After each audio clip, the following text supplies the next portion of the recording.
on fait une activité qui est la moins polluante possible, avec le moins d'impact possible sur l'environnement. On a fait le choix du bio, certes économiquement, mais c'est plus par conviction. C'était une volonté de transmettre en fin de compte quelque chose de sain, propre et pour nos futurs, quoi. Tout le monde consomme bio aujourd'hui, enfin pas tout le monde je veux dire, mais c'est vrai qu'il y a une tendance quand même pour le bio, pour le local aussi. Donc c'est vrai qu'on est vraiment optimiste pour la suite. J'ai plus l'impression d'être en désaccord avec mes voisins du coup, avec les gens qui habitent à côté de chez moi. Je passe plus avec mon appareil à mettre les pesticides, donc je me sens bien du coup. Il faut mettre l'environnement au cœur de l'agriculture parce que de toute façon, ça devrait être la base de l'agriculture. Passer en bio, c'est pas juste enlever les produits chimiques. Passer en bio, c'est comprendre que les bases agronomiques de l'agriculture conventionnelle nous mènent dans le mur et qu'il y a d'autres manières de faire de l'agriculture. Depuis 70 ans, l'agriculture conventionnelle représente la norme. En Bretagne, c'est le modèle de référence. La région a développé son agriculture autour de l'élevage intensif et la culture à haut rendement, un modèle productiviste qui peine à changer. Pourtant, l'agriculture biologique gagne du terrain et s'impose comme une alternative sérieuse. Les conversions augmentent et les agriculteurs prennent conscience des avantages du bio. Nous avons suivi des agriculteurs et agricultrices. 3 parcours différents mais un point commun, leur engagement vers une agriculture plus durable.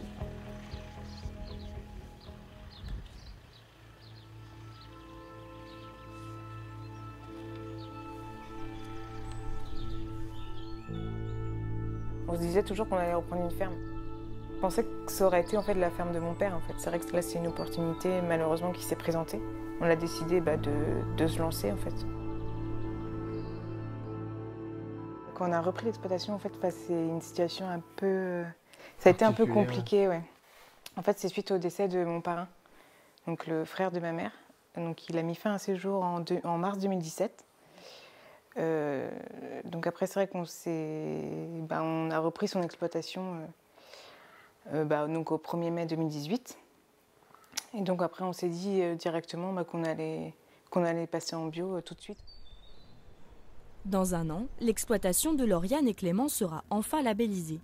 Mais déjà, ils doivent suivre le cahier des charges européen de l'agriculture biologique, c'est-à-dire aucun produit de synthèse dans les champs et des vaches nourries exclusivement avec des produits naturels.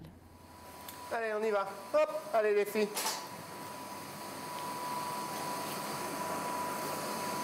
Allez. Pour l'instant, leur lait est vendu au prix du conventionnel, soit 32 centimes le litre au lieu de 45 pour le bio. Une perte de 3 000 € par an, sans compter que les vaches produisent en moyenne 20% de lait en moins. Le passage à la conversion est très dur. Pourquoi? Parce que on achète tout au prix du bio et on vend au prix du conventionnel avec 30 € de plus. Donc on a du mal à joindre les deux bouts. Après, il faut passer par là, mais c'est vrai que le passage au bio, c'est par conviction parce qu'on le voulait. Mais ce qui pouvait nous retenir aussi, c'était la transition pendant les 2 ans qui est très dure à passer, quoi. Le jeune couple ne se dégage qu'un SMIC par mois. Alors pour s'en sortir, Clément travaille dans une boucherie. Je tourne autour des 85 heures, 90 heures semaine. C'est du 7 jours sur 7. Et bon, après, c'est la passion qui passe avant tout. Et bon, c'est comme ça. Le but un jour serait peut-être que j'arrive sur la ferme et donc de développer plus la vente directe. Afin aussi de se dégager peut-être de revenus, quoi. Parce qu'aujourd'hui, c'est pas possible. Allez, on y va. Hop, allez. Chut. L'exploitation compte 70 hectares, dont 20 de maïs et de céréales. Une production entièrement dédiée à l'alimentation des bovins et qui doit bien sûr être cultivée en bio, avec des nouvelles techniques que Clément maîtrise déjà. Le fait de passer en bio, il faut savoir jouer avec le sol, c'est-à-dire il faut faire des faux semis, c'est-à-dire passer avec un outil comme si on semait pour que les adventices, donc les mauvaises herbes, sortent. Et après, en fin de compte, retravaille la terre pour les semer. C'est un autre choix de travail, mais qui prend plus de temps, quoi, parce qu'autrement, la solution radicale, bah, c'est le traitement, et puis bah, c'est bon, quoi. Énergie, protéines et un peu d'azote avec la févrole, quoi. Naturel. C'est bien ça. Le fait que c'est produit sur la ferme, bah, c'est un aliment complet. Après, c'est sûr qu'il existe peut-être des aliments encore plus performants, mais bon, au moins, ça amoindrit notre coût de produire nous-mêmes nos céréales. Lauriane, qui d'habitude travaille à temps plein à la ferme, commence son congé maternité. Ancienne comptable, c'est elle qui gère la trésorerie et toutes les démarches pour obtenir des aides financières. Des demandes auprès de la Chambre d'agriculture et de la communauté de communes. Difficile en revanche de compter sur l'aide européenne pour la conversion. En France, son versement a plusieurs années de retard. On a besoin d'aide parce que c'est vrai que 320 € les millilitres, bah, ça ne permet pas de combler grand-chose en fait. Et c'est aussi pour ça qu'on se dégage qu'un salaire minimum en fait, qui est le SMIC. Mais c'est déjà bien parce que certains n'arrivent même pas à se dégager du salaire. C'est cette année-ci qui est compliquée, quoi. Parce que c'est vraiment l'année charnière en fait où on produit vraiment que du bio et on vend pas en bio, quoi. Donc c'est là que la trésorerie a déboursé, on va dire ça comme ça. Une transition délicate qu'ils sont nombreux ici à avoir vécue. Cette zone, proche du littoral, a été particulièrement touchée par les algues vertes et autres effets nocifs des pesticides. À Plufur, commune voisine de Trémel, la moitié des fermes sont en agriculture biologique. Aujourd'hui, le père de Lauriane ouvre les portes de son exploitation. Maire du village, il est aussi agriculteur bio depuis 20 ans. Le fait de faucher avant le pâturage des vaches permet d'améliorer l'ingestion sur cette période-là. Depuis sa conversion, il cherche à fédérer les agriculteurs autour de ce mode de production. Il faut rester modeste, mais néanmoins je crois que le fait qu'on a eu une évolution de notre exploitation et qui malgré tout est restée, je dirais, dans une agriculture localement dynamique, a fait que les regards se sont un peu tournés vers notre façon de fonctionner. Par ailleurs, nous avons aussi mis en place, il y a déjà de nombreuses années, une coopérative d'utilisation du matériel agricole. Et dans cette coopérative, on trouve des agriculteurs bio et des non-bio. Donc il y a cette réflexion qui est partagée et qui permet probablement aussi de faire prendre conscience de techniques qui peuvent être finalement mises en œuvre sur beaucoup d'exploitations. Un élevage qui prouve que l'agriculture biologique est viable et qui rassure cet agriculteur conventionnel, il souhaite se convertir. La petite ferme familiale en bio, on trouve à la fois la solidarité, le savoir-vivre et puis le vivre ensemble et la possibilité de transmettre. Parce que les grosses entreprises agricoles qu'on a aujourd'hui, les 150 vaches avec maïs et soja à gogo, à part enrichir la COP, quand les gars ils arrivent au bout du rouleau à 55 balais parce qu'ils sont cassés en deux, la seule opportunité c'est qu'il y a un groupe financier qui vient racheter le bordel. Parce qu'il n'y a jamais un jeune qui pourra reprendre ça, c'est trop cher. Et donc si on veut pérenniser, je dirais, le système et pouvoir espérer transmettre son exploitation, le bio est certainement la meilleure des solutions. Une prise de conscience qui touche de nombreux agriculteurs en conventionnel. En Bretagne, le nombre de fermes bio a triplé ces 10 dernières années.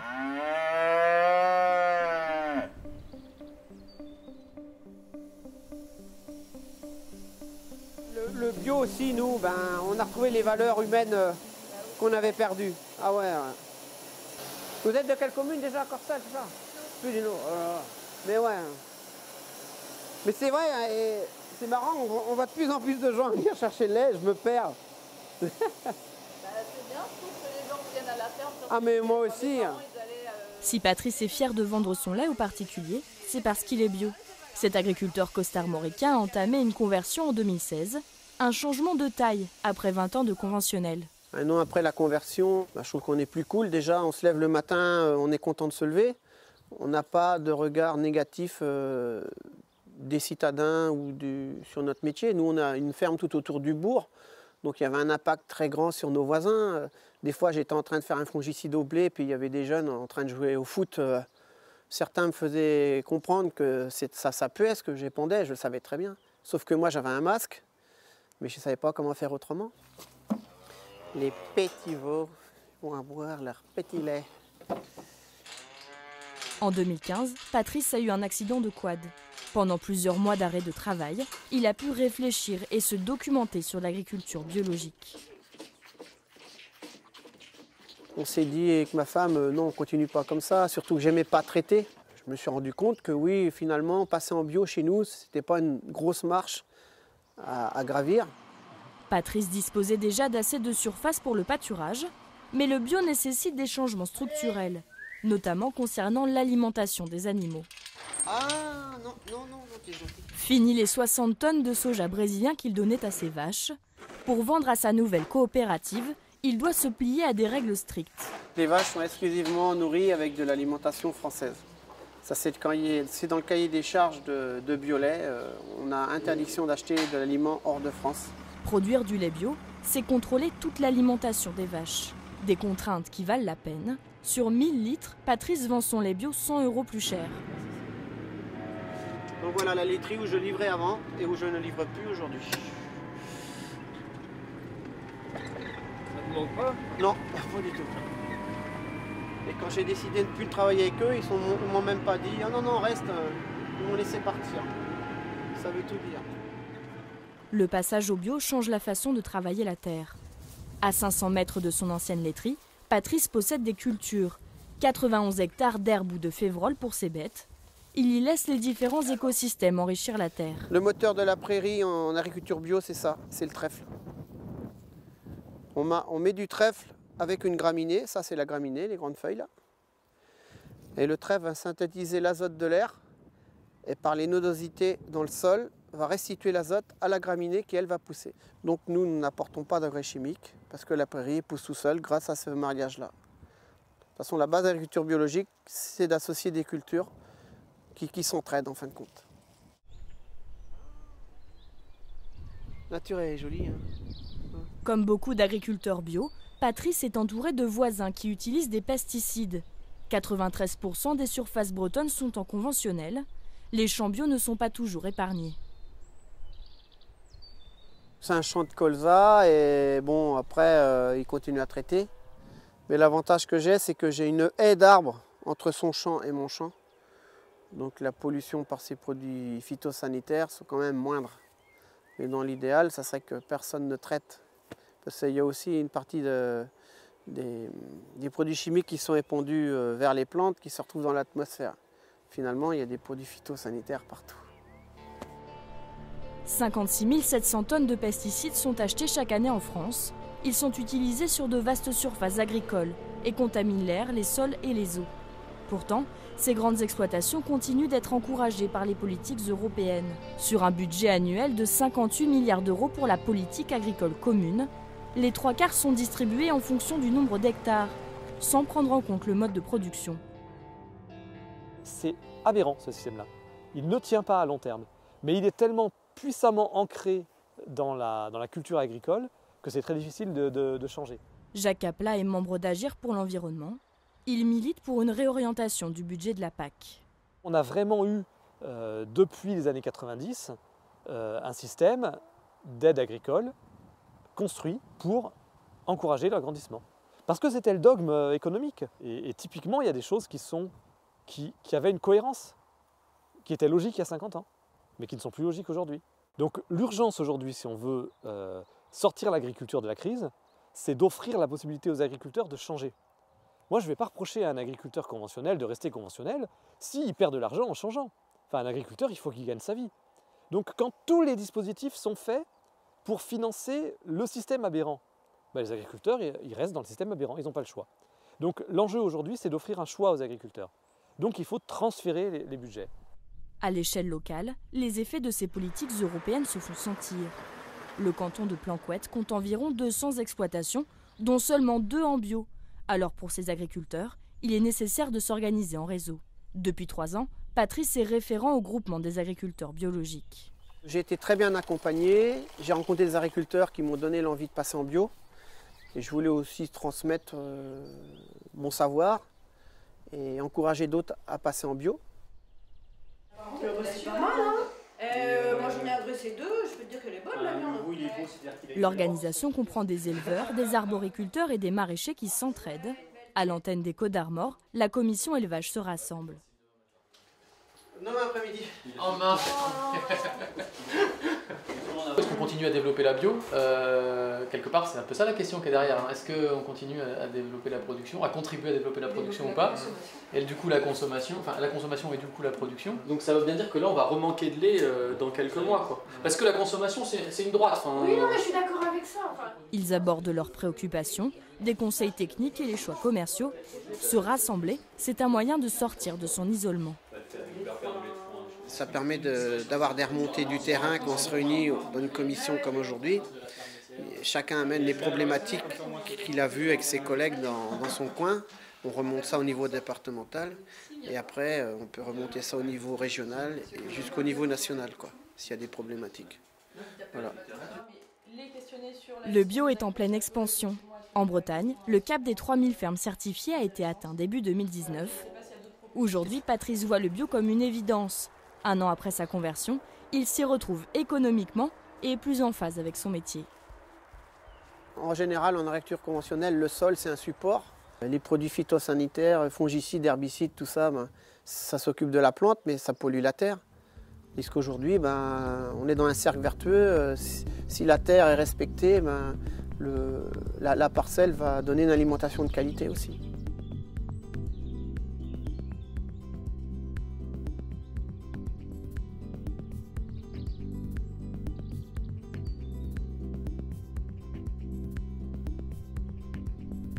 Je peux bien faire plein de gestes, hein, recycler mon verre, recycler mes papiers, manger local, etc. etc. Et je trouvais que le plus grand geste écologiste que je pouvais faire, c'était de mettre toute une ferme comme ça, au moins sans produits chimiques et travailler en agriculture bio, quoi. Ça me semblait un pari, mais en adéquation avec mes idées, quoi.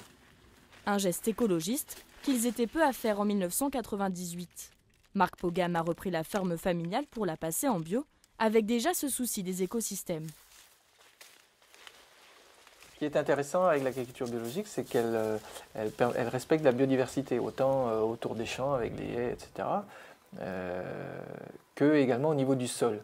Et au niveau du sol, c'est vrai que c'est là qu'est le premier maillon de la biodiversité, avec l'ensemble des insectes, des vers qui s'y trouvent, et qui font vraiment la fertilité du sol, quoi. En plus du label européen, les légumes de marque portent l'étiquette BioBraise, une coopérative dont le cahier des charges encourage une agriculture cohérente. C'est chaud, Charlotte? C'est chaud? Par exemple, Marc fait pousser ses propres semences, des graines de choux, dans l'espoir de les cultiver dans ses champs. Pour cet agriculteur engagé, c'est un élément sur lequel le cahier des charges européen n'est pas assez exigeant. Il y a des lacunes ou des manques dans les textes. Et dans ces failles-là, il est possible de faire également une agriculture bio, mais hyper intensive, hyper productive. Et que le consommateur, lorsqu'il va dans un magasin bio chercher son légume bio, il n'a pas forcément en tête les subtilités liées à des règles de production.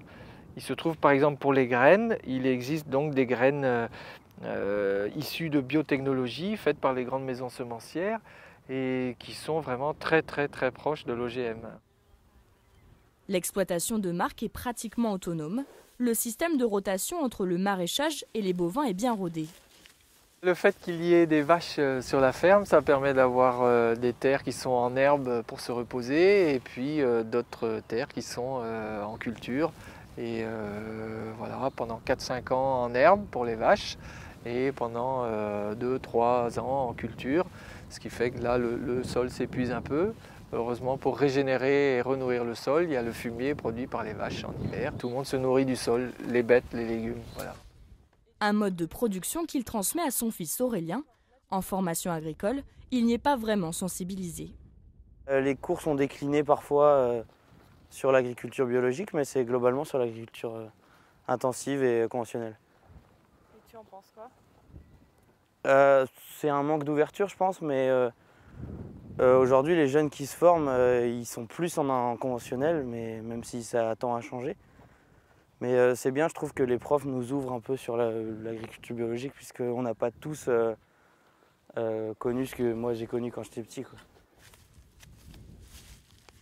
C'était un gros bouleversement sur la ferme de passer en bio, évidemment. Mes parents ont toujours fait comme le prenaient en gros les chambres d'agriculture et les coopératives agricoles, hein, de cultiver selon les modes de l'agriculture avec l'aide de produits chimiques. Bon, ben voilà, des engrais, des insecticides, des fongicides,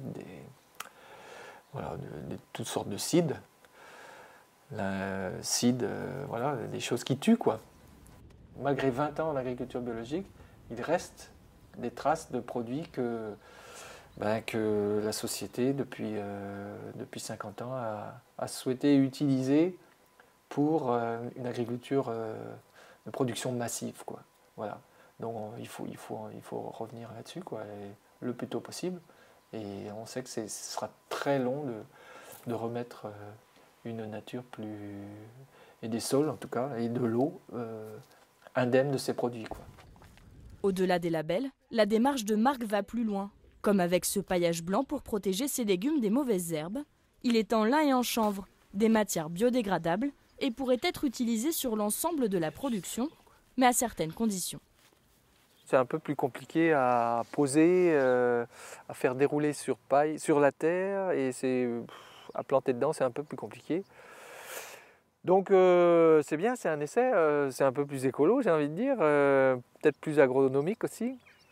Mais si au niveau temps de travail, au niveau rendement sur ce type de paillage, c'est moindre, je vais me poser des questions, hein, je vais peut-être pas y aller quand même, quoi. Car Marc est aussi un chef d'entreprise. Il emploie 3 salariés. Il doit donc concilier écologie et rentabilité. Cela passe par l'utilisation et même la réutilisation de toutes les ressources naturelles de son territoire, comme avec ces copeaux de bois qui vont nourrir le sol pour plusieurs années encore. Ce que ça a d'écologique, c'est que ça réutilise une matière première qui est autour de mes champs. C'est le bocage, c'est les grands ou petits arbres, saules, chênes, qui, lorsque moi je coupe du bois pour chauffer ma cheminée, et avec les branchages, ça donne cette richesse-là à redistribuer au sol.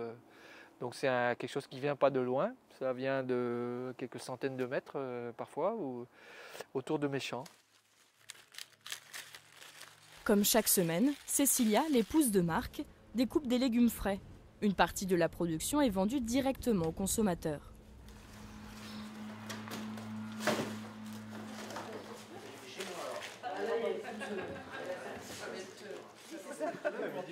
Attends ma puce, je fais les patates d'abord.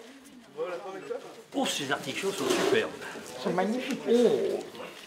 J'ai été très tôt sensibilisé à la qualité, à la fraîcheur de la nourriture, pour des raisons de bonne santé, tout simplement. Voilà. Et on sait très bien que c'est dans l'assiette que se trouve notre avenir. Donc, il faut privilégier cet aspect. Le marché est souvent partagé avec d'autres agriculteurs locaux. Le bio attire de plus en plus. Peut-être de quoi convaincre d'autres agriculteurs de changer de modèle. La question c'est, est-ce que l'agriculture biologique doit rester une niche ou doit entraîner dans ses valeurs et ses pratiques l'ensemble du monde agricole et l'ensemble de la production agricole?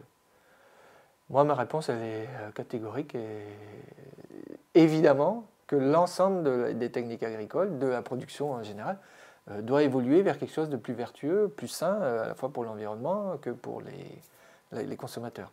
Évidemment. Pour l'instant, le contexte politique, économique mondialisé ne favorise pas une transition générale de nos systèmes agricoles. Mais peut-être que poussé par une prise de conscience environnementale des citoyens et une volonté de consommer plus sain et plus responsable, le bio connaîtra une vraie émergence.